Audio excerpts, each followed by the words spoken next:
मृत्यु टल नहीं सकती है। कई सौ सालों पहले की कहानी है। एक गांव में रामानंद नाम का एक बड़ा ही विद्वान ब्राह्मण रहा करता था। रामानंद बचपन से ही ब्रह्मचारी था, इसलिए उसका परिवार के नाम से कोई नहीं था। हाँ, उसका एक बचपन से ही हरिदास नाम का एक मित्र था। हरिदास जो रामानंद के गांव से 3-4 गांव दूर के गांव में रहा करता था। वो जन्म से गूंगा और एक पैर से विकलांग था। एक बार रामानंद को जब मानसिक अशांति सी होने लगी, तब उसने सोचा अपने बचपन के मित्र से मुलाकात की जाए तो कुछ शांति मिले।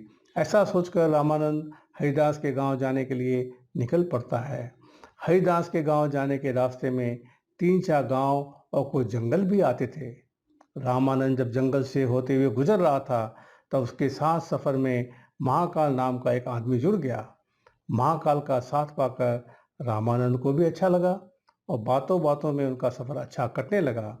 चलते चलते रास्ते में जब पहला गांव आया, तब महाकाल ने रामानंद से कहा कि तुम आगे बढ़ो, मेरा इस गांव में कुछ काम है, इसे खत्म करके मैं तुम्हें आगे मिलता हूँ।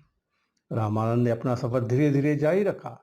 वह अपने सफर में थोड़ा ही आगे बढ़ा था कि उसे पता चला कि इस गांव में कोई फांसी लगाकर मर गया है। आगे महाकाल फिर उसके सफर में साथ हो गया। वह दोनों अपना सफर जारी रखते हुए आगे बढ़ते गए। कई मीलों तक चलने के बाद फिर से एक गांव रास्ते में पड़ा, जहां फिर से महाकाल ने रामानंद से कहा कि मेरा इस गांव में कुछ काम है, जो पूरा कर मैं तुम्हें आगे मिलता हूँ। और वह उस गांव में चला गया। रामानंद फिर धीरे धीरे अपना सफर जारी रखा। थोड़ा आगे जाकर उसे खबर मिली कि उस गांव में एक आदमी को सांप काट गया और आदमी मर गया।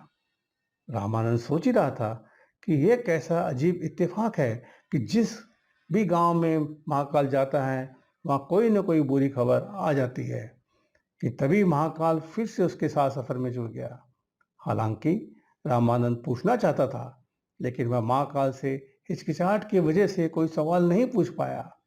कुछ घंटों तक चलने के बाद फिर से एक गांव आया और फिर से महाकाल उस गांव में चला गया। और जब वह लौट के आया, तब तक रामानंद को पहले से पता चल चुका था कि इस गांव में आग लगने की वजह से कई लोगों की जान जा चुकी है। क्योंकि रामानंद इस बार आगे नहीं बढ़ा था, वो उसी गांव के पास वाले मंदिर पर रुककर यह सब देख रहा था।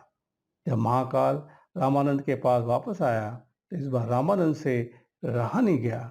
उसने महाकाल से पूछा कि आखिर तुम कौन हो और क्या राज है कि तुम जहां भी जाते हो वहां पर कोई ना कोई मर जाता है।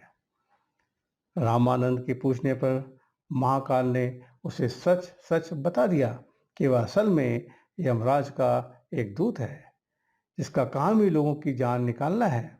अब तो जो भी हुआ था, बस अब देखते हुए रामानंद को उसकी बात तो सच लग रही थी, लेकिन पूरी तरह से विश्वास नहीं हो रहा था। इसलिए उसने महाकाल से पूछ लिया, बताओ अब आगे किसकी मृत्यु होने वाली है। महाकाल, जो कई समय से रामानंद के साथ चल रहा था, उसे रामानंद का स्वभाव अच्छा लगा था, इसलिए उसने कुछ भी नहीं छुपाया। उसने रामानंद को बताया कि आगे जिस व्यक्ति की मृत्यु होने वाली है, वो कोई और नहीं, बिल्कुल जिसे तुम मिलने जा रहे हो वो वही है। यानी कि आगे हरिदास, जो कि खुद रामानंद का बचपन का मित्र है, उसी की जान जाने वाली थी। यह सुनकर रामानंद को दुख हुआ, लेकिन महाकाल ने उससे कहा था कि हरिदास की मृत्यु का कारण रामानंद खुद बनेगा। रामानंद ने सोचा कि मैं हरिदास से मिलूंगा ही नहीं, तो उसकी मृत्यु भी नहीं होगी। यह सोचकर उसने हरिदास के गांव जाने का मन बदल दिया। लेकिन तब तक हरिदास हाँफते हाँफते उसी जगह आ पहुंचा जहाँ पर महाकाल और रामानंद रुककर बातें कर रहे थे। इससे पहले कि रामानंद हरिदास से कुछ पूछ पाता, वह जमीन पर गिर पड़ा और वहीं पर उसकी मृत्यु हो गई। रामानंद को कुछ भी समझ में नहीं आ रहा था कि यह कैसे हो गया, लेकिन उसकी समझ में ये आ गया था कि महाकाल सच बोल रहा है। रामानंद ने महाकाल से पूछा, आपने तो कहा था कि हरिदास की मृत्यु का कारण मैं बनूंगा, किंतु यह तो मुझे मिले बिना ही मर गया, ऐसा कैसे हुआ। महाकाल ने रामानंद से कहा, उसकी मृत्यु का कारण अभी तुम ही हो, क्योंकि यह 2 गांव पहले से ही तुम्हारा पीछा कर रहा था। इसने तुम्हें देख लिया था, लेकिन गूंगा और एक पैर से अपंग होने की वजह से ये तुम्हारी जितनी तेजी से तुम्हारी तरफ नहीं बढ़ पाया और नहीं तुम्हारा ध्यान अपनी तरफ खींच पाया। बेचारा लगातार तुम्हारा पीछा करता रहा। जब तुमने आगे बढ़ना रोककर एक जगह पर मेरा इंतजार किया, तब ये अपनी गति से चलते हुए तुम तक पहुंच गया। लेकिन इस बीच इसने थोड़ा सा भी आराम नहीं किया, जिसकी वजह से इसे दिल का दौरा पड़ा और ये मर गया। अपने बचपन के मित्र की मृत्यु से दुखी और यह जानकर और भी ज़्यादा दुखी कि उसकी मृत्यु का कारण भी वह खुद ही है, रामानंद बहुत रोया। रामानंद ने खुद को संभाला और अपने मित्र की अंतिम क्रिया अच्छे से समाप्त की और अपने गांव की तरफ लौटने लगा। जाते जाते रामानंद के मन में सवाल उठा कि उसकी मृत्यु कब होने वाली है, यह पता किया जाए। कौतूहलवश रामानंद ने महाकाल से विनती की कि वह उसे खुद की मृत्यु का समय और कारण बताएं। महाकाल को लगा ब्राह्मण काफी समझदार है और महाकाल ने खुद देखा था कैसे रामानंद अपने परम मित्र की मृत्यु को भी झेल गया था और कम समय में ही स्थिर हो गया था। इसलिए महाकाल ने रामानंद को बताया कि तुम्हारी मृत्यु आज से 3 महीने बाद पड़ोसी राज्य में फांसी लगने से होगी। रामानंद अपने गांव लौट आया। आदमी कितना भी विद्वान और ज्ञानी क्यों न हो, अगर उसे अपनी मृत्यु का समय पता हो तो उसे रोकने के लिए कुछ न कुछ तो करेगा ही। रामानंद भी इस बात का पूरा ध्यान रखने लगा कि वह किसी भी कारण और अवस्था में अपने राज्य को छोड़कर कहीं पर ना जाए। फिर भी उसे भूख नहीं लगती, नींद नहीं आती और वह बहुत परेशान रहने लगा। रामानंद विद्वान होने की वजह से उसकी ख्याति उसके राज्य के राजा तक पहुंची हुई थी। जल्दी ही उसकी इस अवस्था की बात राजा तक पहुंच गई और एक दिन राजा ने उसे अपने दरबार में बुलाया। रामानंद राजा के दरबार में पूछा कि क्यों वह इतना दुखी रहने लगा है। तब रामानंद ने सारी बात राजा के आगे बता दी। राजा समेत सभी दरबारियों को इस बात से काफी आश्चर्य हुआ, क्योंकि सब लोग जानते थे कि रामानंद कभी झूठ नहीं बोलता है। इसलिए सभी ने विचार विमर्श करके रामानंद को राजा के महल में ही सुरक्षित स्थान पर रखने का फैसला किया। राजा ने अपने ही महल में रामानंद को रहने के लिए एक बहुत आलीशान कमरा दिया।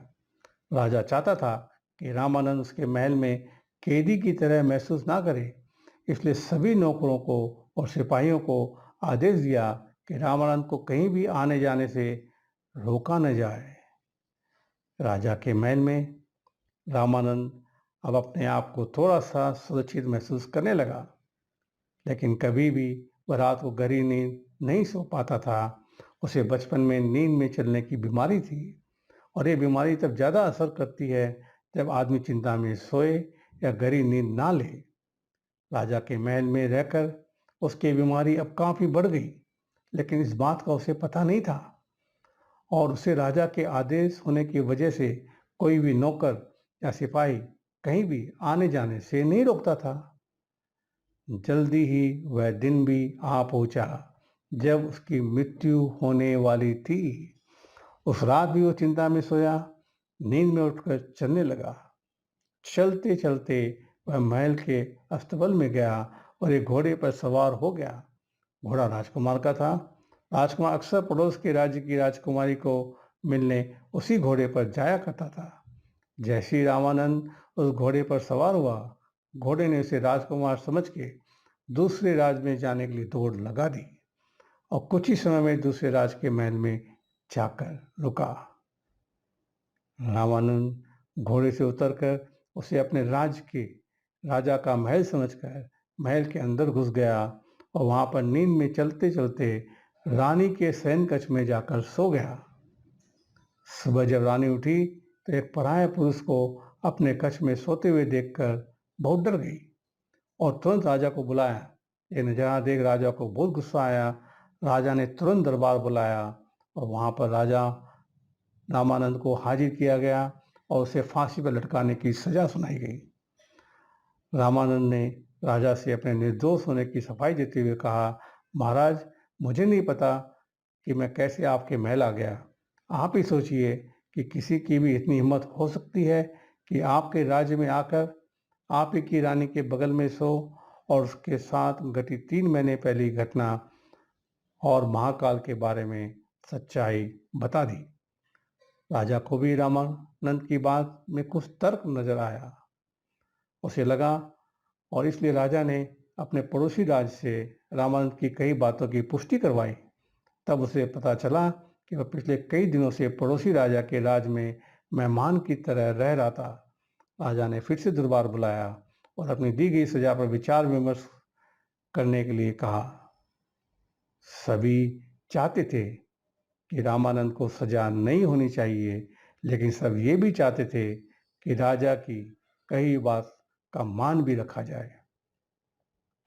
काफी सोच विचार करने के बाद सब इस बात से सहमत हुए कि एक कच्ची सूत की डोरी से रामानंद को फांसी लगा दी जाए, जिससे वह रस्सी टूट जाएगी और रामानंद की मृत्यु भी नहीं होगी और राजा की बात भी रह जाएगी। यह फैसला सुनकर रामानंद भी खुश हुआ और खुशी खुशी सूत की डोरी से फांसी लगाने के लिए राजी हो गया। रामानंद को डोरी फांसी लगाई गई।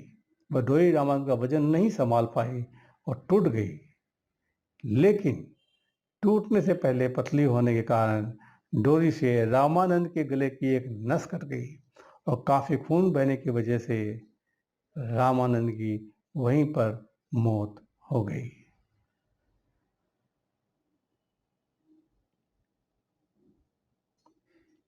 दोस्तों, ये कहानी आपको कैसी लगी कमेंट में बताइए और हमारी ये जो चैनल है हिंदी कहानियों का संदूक, उसमें सब्सक्राइब कीजिए, बेल बटन दबाइए और नई कहानियाँ में हम मिलते रहेंगे। धन्यवाद।